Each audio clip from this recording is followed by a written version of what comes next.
안녕하세요. 출퇴근할 때 차 안에서 늘 즐겨 듣고 있는 구독자입니다.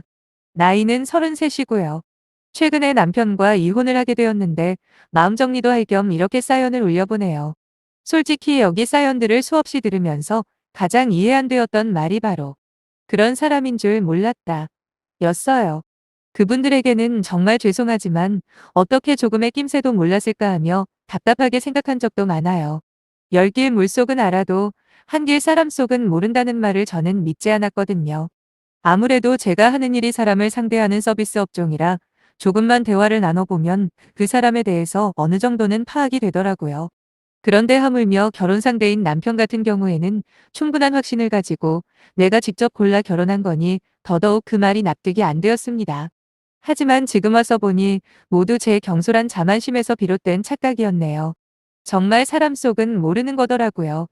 지인 소개로 만나 3년 연애하고 2년의 결혼 생활을 하면서도 제 남편이 이 정도로 개차반일 줄은 꿈에도 몰랐습니다.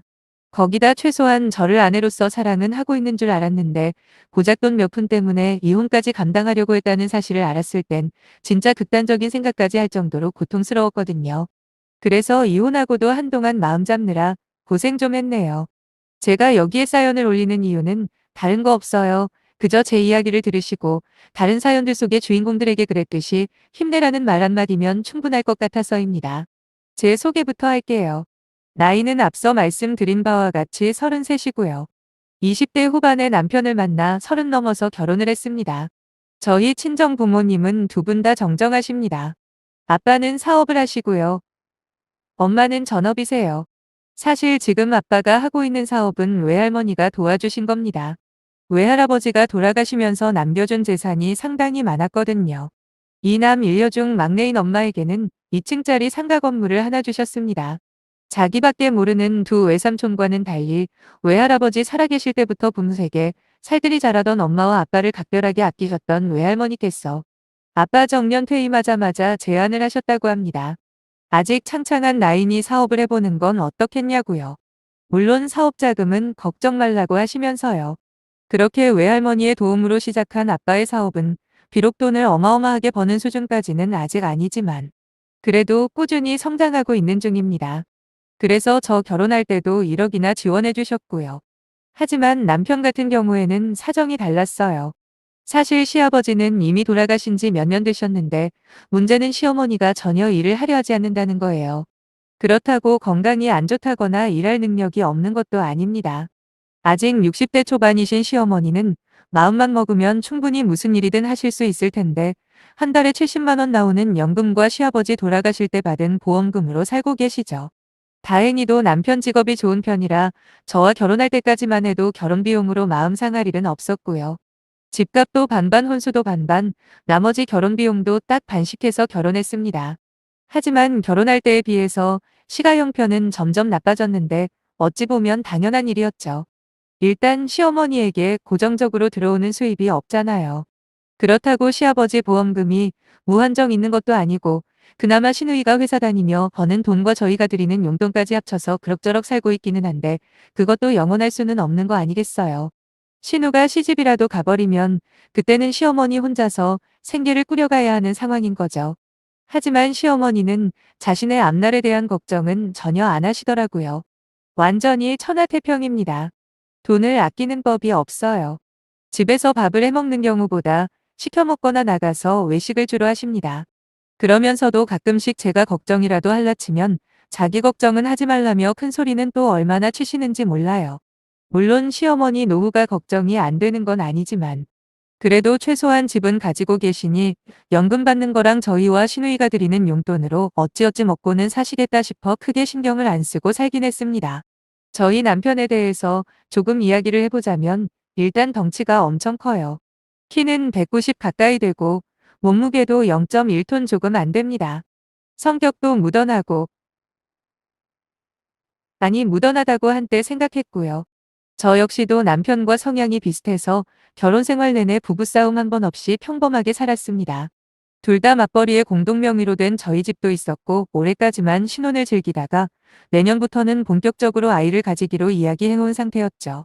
하지만 2월에 엄마가 가지고 있던 2층짜리 건물을 제게 주시면서부터 아무런 문제가 없을 것만 같던 제 결혼 생활에 금이 가기 시작하더라고요. 엄마는 집에서 살림하시면서 가끔씩 건물에 가서 주위 청소나 관리를 하고 계셨거든요. 1층은 중국집, 2층은 PC방이 자리 잡고 있는데 이 시국에도 꽤 장사가 잘 되는 모양이었어요. 비록 지은 지 오래된 2층짜리 건물이긴 하지만 입지가 꽤 좋은 편이라 근처에서 호시탐탐 자리를 노리는 상인분들도 제법 있다고 하더군요. 그런데 무슨 바람이 불었는지 엄마가 미리 상속해주는 거라고 하시면서 건물 명의를 제 앞으로 돌리시는 겁니다. 요즘 들어 가뜩이나 몸도 안 좋은데다가 이제 남은 여생 얼마까지 살지는 모르겠지만 여유롭게 즐기면서 살고 싶다고 하셨어요. 어차피 그전부터 부모님이 제게 그 건물을 주실 거라고 말씀하신 게 있어서 저는 감사하다 하며 받았죠. 솔직히 당장 그 건물을 팔 게 아니라면 월세 수입만 추가로 들어오는 건데 제가 알기론 워낙 월세를 낮게 책정하셔서 도합 150만 원 조금 안 됩니다. 물론 150만 원이 적은 돈이라는 뜻이 아니라 건물을 받았다고 해서 갑자기 제 생활이 확 바뀌는 건 아니라는 거죠. 그래도 건물 받고 한동안은 저녁마다 건물 근처 쓰레기는 제가 다 주웠을 정도로 뿌듯하고 또 든든하고 그랬네요.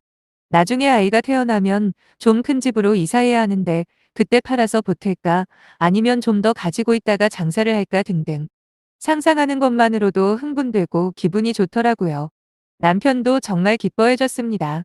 제 명의로 건물을 등재하던 날 비싼 일식집 가서 코스 요리 먹고 같이 술도 한잔하며 기분 제대로 냈죠. 그러면서도 남편에게 잊지 않고 당부했습니다. 어차피 지금까지 우리 둘이 벌어 비잔지고 돈 모으면서 살았으니 지금 받은 건물은 당분간 없는 거라 생각하자고 말이에요. 월세 들어오는 건 통장에 차곡차곡 넣어둘 테니 이전처럼 살아야 한다. 자칫 들떠서 돈 펑펑 쓰거나 자칫 그릇된 판단을 하기라도 하면 나한테 건물을 넘겨주신 부모님에게 죄송하지 않겠냐라고 말했더니 남편은 자기도 명심하겠다 하더라고요. 그리고 시어머니와 시누이한테는 말하지 말자. 대신 내가 보너스 받았다고 할 테니 각자 원하는 선물 하나씩 사드려라 했습니다. 시어머니는 현금을 원하셔서 50만 원 드리고 신우한테는 고급 화장품 세트 사줬다고 하더라고요. 그렇게 한 달, 2달 지나다 보니 조금씩 건물에 대해서 별 감흥이 없어지는 거예요. 그나마 저희 건물의 사장님들한테 전화가 오거나 아니면 월세 들어오는 날에는 아, 맞다. 나한테 건물이 있었지? 라고 새삼 느끼긴 했지만 그 외에는 그냥 그전처럼 똑같이 살게 되더라고요. 그러던 어느 날 시어머니한테 전화가 와서는 이번 주 주말에 한번 내려오라고 하셨는데 왠지 목소리에 화가 잔뜩 느껴지는 거예요. 워낙 말씀이 별로 없는 스타일이시라 며느리라고 따뜻하게 말하시는 법이 없긴 했지만 그렇다고 짜증을 내거나 화를 낸 적도 별로 없으셔서 크게 신경 쓰지 않으려 했죠. 그런데 시어머니가 내려오라고 했다는 이야기를 전해들은 남편이 뭔가 할 말이 있는 듯 쭈뼛쭈뼛대는 겁니다. 그러면서 고백하길 자기가 제 건물에 대해 얼마 전에 이야기를 한 적이 있는데 아무래도 그것 때문에 부르시는 것 같다고 하더라고요. 짜증은 났지만 뭐 언제까지 숨길 생각은 아니었고 이왕 밝혀진 거 선물 하나 더 싸드리고 말아야겠다라고만 생각했는데 시가에 찾아간 날 시어머니의 입에서 나온 말은 전혀 상상 밖의 이야기였네요. 그건 바로 제 건물의 1층 상가 자리를 비워달라는 겁니다. 아니 무슨 꿔준 돈 받는 것도 아니고 다짜고짜 자리 낸 쓰라니요. 전 너무 황당해서 아무 말도 안 나오더라고요. 남편 역시 놀랐는지 시어머니에게 지금 엄연히 장사를 하고 있는 분이 계신데 어떻게 자리를 내드리냐고 하니 언제 알아보셨는지 거기 오련 말이면 계약 기간 끝나는 거 다 안다고 하는 거예요. 그러면서 몇 달 일찍 빼라고 하라네요. 위약금 좀 물어주면 되는 거 아니냐. 괜히 건물 주건물주 하는 거 아니다 그러시면서요. 아니 무식해도 정도가 있지. 무슨 생떼도 이런 생떼가 다 있답니까. 점포계약이 애들 장난도 아니고 돈 쥐어주고 나가라고 하면 왜 하고 알아서 나가준답니까? 시어머니에게 최대한 화를 억누르며 알아듣게 설명을 해드렸습니다. 법적으로 보장된 계약이라 아무리 건물주 아니 건물주 할아버지가 와서 부탁을 해도 안 되는 건 안 된다고요.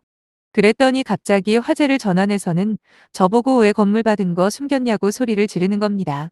얼마나 목소리가 크던지 귀청 떨어져 나가는 줄 알았네요. 저는 시어머니에게 말씀 안 드린 게 기분 나쁜 건 이해한다고. 하지만 당장 그 건물을 팔 것도 아니고 월세라고 해봐야 100만 원 조금 넘게 들어온다. 그러니 굳이 말씀드릴 필요를 못 느껴서 그랬다고 답변을 했습니다. 그런데 시어머니는 이게 전부 다 돈 생기고 보니 시가가 우습게 보여서 그런 거 아니냐며 또 억지를 쓰는데 이건 무슨 벽하고 대화하는 것 같더라고요. 이렇게까지 막가는 분이라고는 상상도 못했습니다. 몇 억짜리 건물 하나 받았다고 무슨 인생대역전이라도 한 줄 아셨는지 용돈을 2배로 올려라. 그리고 점포는 빨리 빼라고 해라. 그래야 자기가 거기에 식당을 차릴 거 아니냐 하면서 말도 안 되는 고집을 부리시는 거예요. 처음엔 나름 말리는 신용이라도 하던 남편도 나중엔 가만히 있더라고요. 다른 것도 어이가 없었지만 평생 일 한 번 안 하고 사신 양반이 갑자기 무슨 식당을 한다고 저렇게 난리를 치는지가 궁금해서 물어봤습니다. 그랬더니 자기도 이제 노후를 대비해야 하는 거 아니겠냐면서 딱 1년 안에 자리 잡을 테니 그동안은 월세며 보증금은 못 준다고 하시더라고요. 더 이상 듣고 있어봐야 시간만 낭비할 것 같아서 확실하게 말씀드렸어요. 지금 장사하는 분 계약 끝날 때까지는 점포 뺄 생각 없고 혹시나 공실이 된다고 해도 어머님한테 드리는 건 곤란하겠다고 말이에요. 식당 일이라는 게 비록 제가 해보지는 않았지만 건너 듣기로는 제대로 준비를 하고 뛰어들어도 대부분 실패한다는데 주방일 한 번 안 해보신 분이 갑자기 식당을 차린다니 그건 말이 안 된다고 못 받고 전 나와버렸습니다. 제 입장을 대변해줄 생각은 안 한 채 마치 꿔다 놓은 보릿자루처럼 멀뚱멀뚱 앉아있는 남편도 미워 죽겠어서 그냥 전부 무시하고 집으로 와버렸네요. 그런데 저녁 늦게 돌아온 남편이 자기 어머니한테 한번 기회를 줘보라며 저를 설득을 하더라고요. 지금처럼 지내시다 나중에 돈 없어지고 건강까지 안 좋아지면 어차피 우리가 모실 텐데 그럴 바에는 혼자서 돈이라도 벌 수 있게 지원을 해주는 게 서로서로 좋지 않냐 하면서요. 그 말도 어이가 없었네요. 지금까지 시어머니 노후에 대해서는 한마디 없던 인간이 이제 와서 합가를 무기로 시어머니를 도와주라는 거잖아요. 그렇게 걱정되었으면 지금까지 시어머니가 돈 펑펑 쓰고 다닐 때 좀 말리기라도 하지. 지금껏 나랑 상의 한마디 없이 어차피 우리가 모셔야 한다는 소리나 하는 남편을 보며 처음으로 이혼을 생각했네요. 그래서 남편에게 혼자 그렇게 결정하고 통보만 하면 나중에 어머님 모시는 게 당연한 일이 되는 거냐. 그리고 어머님이 저렇게 무리한 요구를 하고 억지를 쓰면 옆에서 말리던가 알아서 끊을 생각은 안 하고 어떻게 한마디 거들지도 않냐라면서 막 쏘아붙였습니다. 그리고 어머님 노후가 그렇게 걱정이 되면 지금처럼 돈 쓰지 말고 아껴 쓰는 법 좀 알려드리라고 했더니 남편은 자기 어머니를 욕하는 제가 용납이 안 되는지 혼자 부들부들 떨며 주먹을 있는 힘껏 쥐는 게 아니겠어요? 솔직히 좀 무섭더군요. 말씀드렸잖아요. 남편이 덩치가 엄청 크다고요.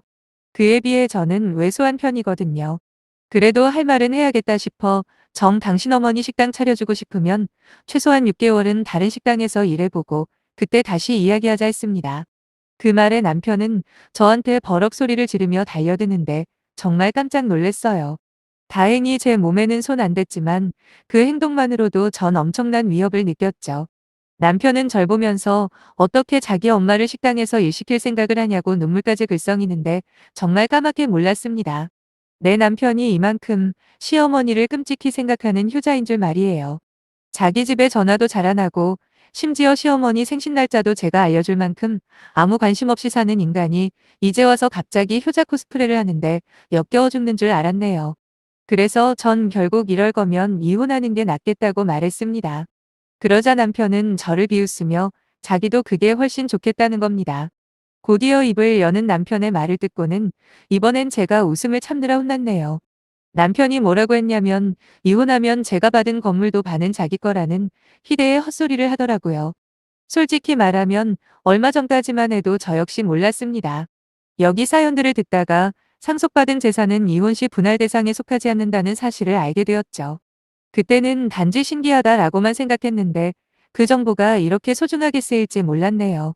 저와 이혼을 해서라도 어떻게든 돈을 뜯어가려는 남편의 속내를 듣고 전 모든 걸 다 놓아버렸습니다. 사실 그때까지만 해도 남편과 시어머니가 진정성 있게 사과를 하고 제대로 준비하는 모습을 보인다면 모시기는 척 도와줄 생각도 있었어요. 하지만 이 정도일 줄은 몰랐네요. 진짜 지금까지 제가 알았던 남편은 어디로 간 건지 제 눈앞에는 저를 사랑해주던 그 남자는 온데간데 없고 자기 엄마와 돈만 소중하게 생각하는 탐욕스러운 괴물 같은 놈뿐이었죠. 결국 잘 몰라도 한참 모르고 있는 남편은 당당하게 이혼 서류에 도장을 찍었고 전 바로 접수하고 친정으로 피신을 해 있었네요. 엄마는 괜히 자기 때문에 일이 이렇게 된 것 같다며 자책을 하셨지만 아빠가 그러시더라고요. 그게 왜 당신 때문이냐. 며느리 뜯어먹으려 혈안이 되어 있는 그 집 인간들 때문이지라고요. 저도 아빠 말이 맞다며 엄마를 위로해줬고, 며칠 후 남편에게서 전화가 왔습니다. 이제야 건물에 대한 권리가 자기에게 없다는 사실을 알게 된 남편은 갑자기 태도가 돌변해 있었어요. 부부싸움은 칼로 물베기 아니냐는 소리를 하면서 자기가 시어머니한테 알아듣게 잘 이야기해놨다면서 여기서 멈추고 다시 잘해보자더군요. 전 콧방 뒤를 뀌며 왜? 이제 뭘 좀 알아봤나 보지? 근데 너무 늦었는걸? 너라는 놈의 실체를 너무 많이 알아버렸거든. 이렇게 말한 뒤 전화를 끊어버렸네요. 그리고 긴 시간을 거쳐 얼마 전 마침내 남편과 협의 이혼에 성공을 했습니다. 재산은 정확하게 반반 나눴어요. 결혼할 때 그대로 말이에요. 그 사이 남편이나 시어머니, 심지어 신우한테까지 전화가 왔어. 회유도 해보고 설득도 해보고 마지막으로는 협박까지 하면서 마지막 발악을 하더군요. 저는 전부 다 녹음해놓고 협의 이혼으로 부족하면 말하라고 바로 소송 걸어준다 했더니 그제야 잠잠해졌습니다. 지금은 그냥 잠시 쉬고 있어요. 집에서 부모님이랑 지내면서 그동안 지쳤던 심신을 회복 중이고요. 두세 달은 푹 쉬고 싶은 마음뿐이네요. 문제 생길 것 없어 보이던 제 결혼이 이런 식으로 마무리될 줄 누가 알았겠습니까? 아직까지도 생각이 뒤죽박죽에다 어떻게 살지 아무런 계획도 없지만 그래도 최소한 그 인간들에게서 벗어난 것만으로도 큰 축복이라고 생각하며 한 걸음 한 걸음 나아가 볼게요. 힘내라는 따뜻한 응원 한 번씩만 해주시면 정말 감사하겠네요. 그럼 환절기 감기 조심하시고 행복하세요.